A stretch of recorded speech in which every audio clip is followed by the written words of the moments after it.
Hey everyone, before we get into today's video, I just wanted to take a little bit to talk about Chilling. Chilling is the go-to app for horror with now over 800 ad-free stories and counting.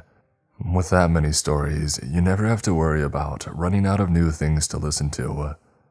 And with that, I'm talking about creepypastas, scary true stories, and some horror classics. Really everything all around to hit your horror needs. And along with that many stories, there is also a ton of different narrators from the horror community, and they're all on Chilling, ready to read your favorite scary stories. Chilling also offers their go-to ambient menu, which allows you to customize your background audio just to your liking. It's perfect to set the mood exactly how you like it when listening to your favorite story. To get started with Chilling, try everything out with one of their free trials, and if you like it and want to stay on board after that, it's only $2.99 a month. Pretty cheap. If you want to learn more about Chilling, everything will be linked in the description down below. Thanks again to Chilling for having me on.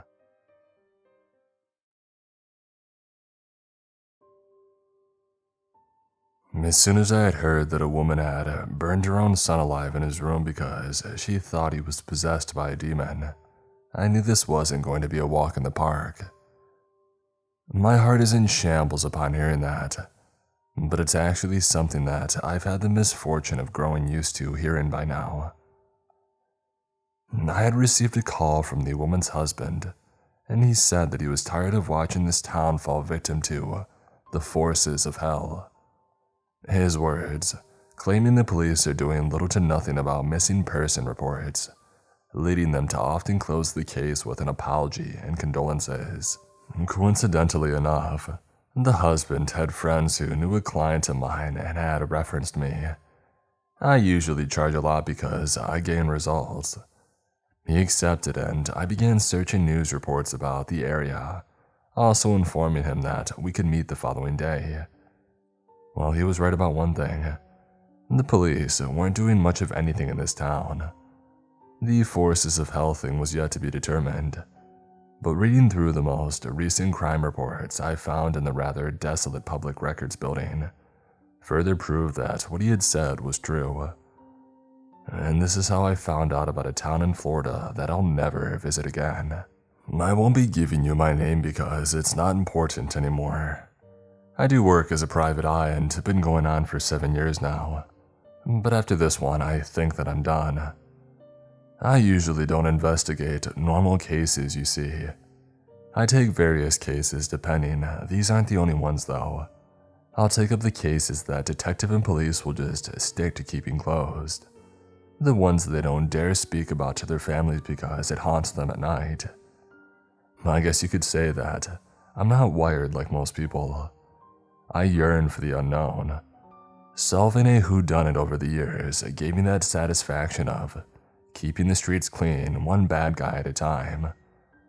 But sometimes it's just not enough for me, and new killers are born every day. I'm only one guy, but I'll collaborate if something is out of my reach, even with these stranger things. Upon my time under the badge, I've come to see things in a different way. When you've had to witness a body after body left behind in a serial killer's wake with a firm belief that God intended it to be that way, you can get a little depressed and even angry.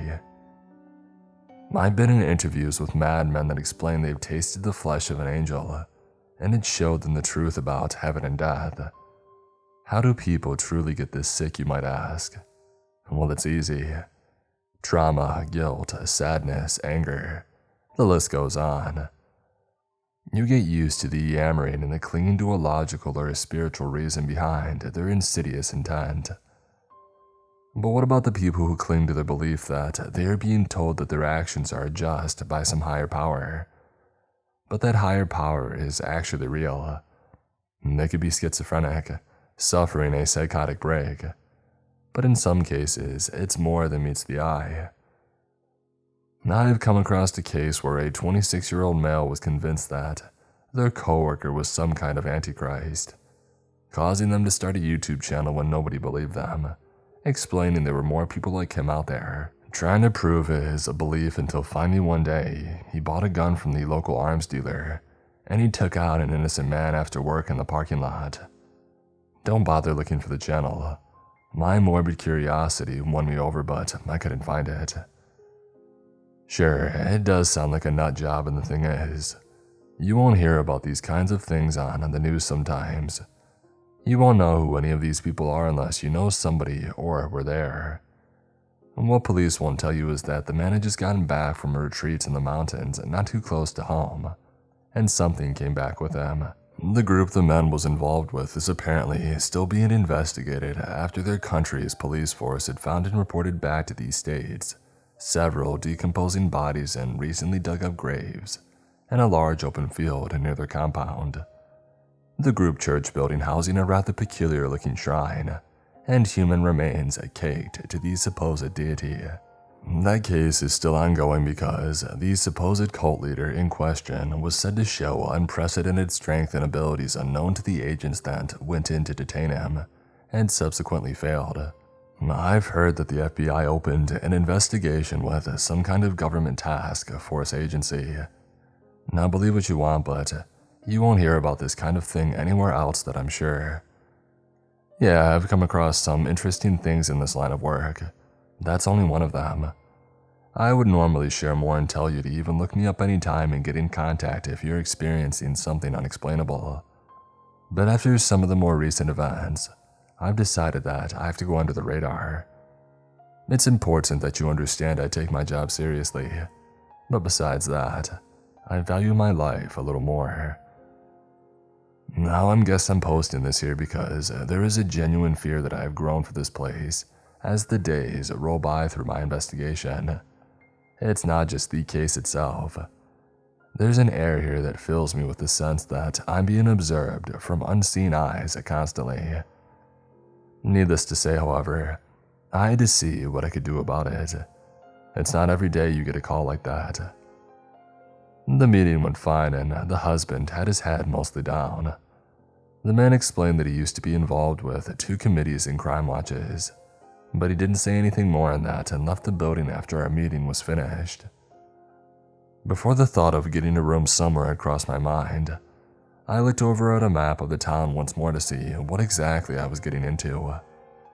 Now typically, I work in more urban areas and I deal with city folk and the like. This town is large with a low population, and the inhabitants can carry a heavy southern accent. The sticks is where I was, and I wasn't used to that. I was vulnerable and wasn't prepared for this at all. In these parts of the state, thick vegetation is seemingly terraforming the entire landscape. The sounds of crickets, frogs, and wildlife are always present even during the day, and distant hums of swamp are guttural. Long dirt roads sneak off in various directions with acres of space bought by homeowners and settlers. If you had lived there, your neighbors were a good half a mile away at most. If I were investigating a murder there, I would yield dead ends most of the time, and people would likely get away with it. People would be found overdosed on some substance or prescription drugs in a ditch or in some abandoned farmhouse decaying alone. In some cases, those overdoses are actually quite literally murder victims. This state has a black hole of general filth and depravity. All of these and most eventually lead to more events of misfortune and utter chaos. Those bodies are indeed left behind by some prowler of the dark, both human and not. Even local legends of hauntings and cryptids are also told by natives in a lot of southern states if you don't pay attention. Not only to inform or scare, but to warn any people who might get curious about what may be in those woods behind their friend's house, or what trail leads to what mystery, etc. And despite these things, above all else, we'll tell a story that you should listen to anyway. During my investigation, I visited the home to take it all in. The house was half burned, being quite a distance away. The neighbors called 911 after the first sighting of the raging fire from their window. I couldn't imagine the feeling of being the husband, as he was working a night shift that evening and had just recently received a raise due to his standing in the company. And to give you an idea of what I'm capable of, I've got directional mics, sonar, thermals, metal detectors, drones, a couple of creepy surveillance vans, laptops and hardware that cost me a fortune, you name it. I will find you, and I will make sure I do a better job than the detective who won't look for anything out of the ordinary. But I also have tech that can aid my more different agendas. The town I went to that involved the burning was the one time I ever questioned if I should quit and sell all of my gadgets to a pawn shop or somewhere on the dark web. Hey, what do you want from me? I have to sometimes reach out to bad people to dig up bad things. I will not be disclosing the main location of this place to you, but it is in Florida. I'm sorry, but I don't want any more people hurt, thinking that they can be a hero or much, much worse. Don't ever think about looking for this town. Never in my life had I seen someone so frigid and scared when I went to interview that woman at the town's tiny police station just off the highway. The cops let me do whatever I wanted basically. They said she was getting the max penalty no matter what anyway because the judge had already made it clear once that they had found the body. Now I can't say that I don't disagree. The act of doing such a thing was incredibly vile. The husband explained that they were religious and went to church every Sunday, so he doesn't understand what his wife could have been thinking. Besides this, they seemed to be a normal, conforming family with little problems. She didn't have any drugs in her system, and the husband claimed that the boy was rebelling against them since he had just turned 14 at the time with a new girlfriend. I went to a school about 8 miles away to do some more digging. The boy was an honor roll student and had a love for football, but would often stay out late, smelling like booze upon coming home sometimes. Still, that should never have been any reason to torch their only son alive. I had my tape recorder handy for her interview. I couldn't even get many words out of the woman, save for a few screams and shouts. She would often repeat, "God shouldn't allow this, he had to be cleansed," as well as, "I had no choice, that wasn't my son," over and over in short bursts. She would stare up and just wail in total sorrow and pain, like she didn't want to burn her only son alive, yet was somehow forced into doing it. The police said they felt the same way but didn't know what to do about it. And priests had been hired before, and the closest church is very busy, they had explained. When these things happen, the priests and followers will pray and hold sermons for their cause, often visiting the homes to bring a calming presence along with their faith. All the while, the victims' families continue to keep up the hope that these random acts of terror will cease, only to yield little to no effect against whatever force was sucking this town's happiness, an apparent life force dry day by day. The police chief, upon my interview, spoke of these inexplicable things that happen here, especially involving a corpse. The deaths occur mainly during the night after the coroner comes back with the report and times of death, but no doubt unexplainable occurrences that leave the medical examiners baffled. He explained that once there was a boy who went walking into the woods early one morning and never came back. 2 weeks later, the boy's body was found. However, the body was somehow changed.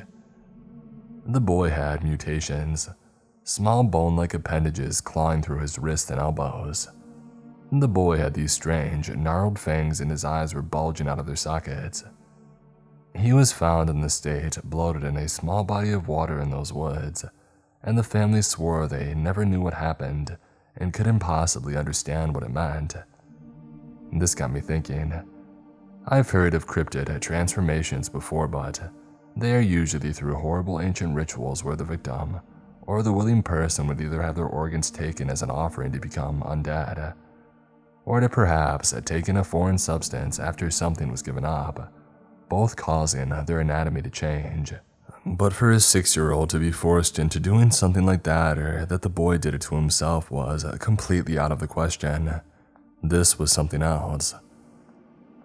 I visited that boy's home and spoke with the parents. They showed me some of his drawings before he went into those woods. The one that stands out the most is back at the town's forensic lab being scanned for things that may be out of the ordinary, like fingerprints or something else like microscopic fibers or residue that are non-human. I'll be sure to snap a picture and link back to that later once I get back to the station. But let me tell you, the amount of limbs this thing had, I don't think that child could have come up with it on his own. Especially with several red-marked frowning faces attached at the ends of them, with little black lines around the heads, giving off the appearance of bleeding, childlike sons. When I went to walk back to my car after I had spoken to that family, I could distinctly make out dark smudges near my door handles.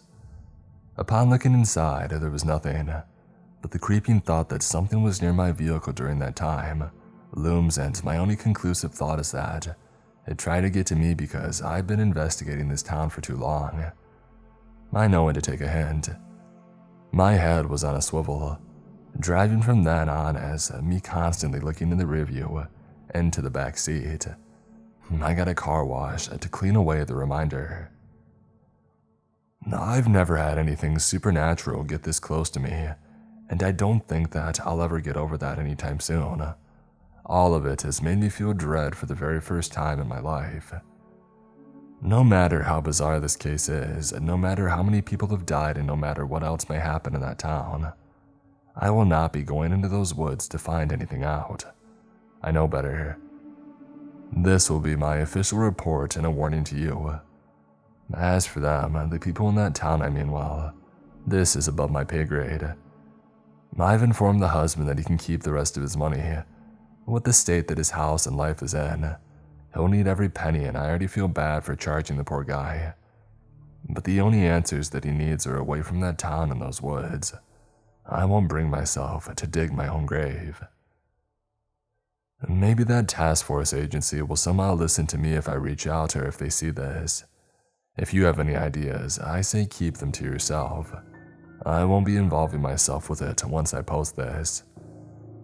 I truly believe that whatever this thing is, it's the cause of all the misery and carnage that's happening in this Floridian town in the middle of nowhere. Because I got a call from the police chief I spoke with about the boy that was burned alive. He received the autopsy report, explaining those same bone-like appendages sticking out of his limbs as well.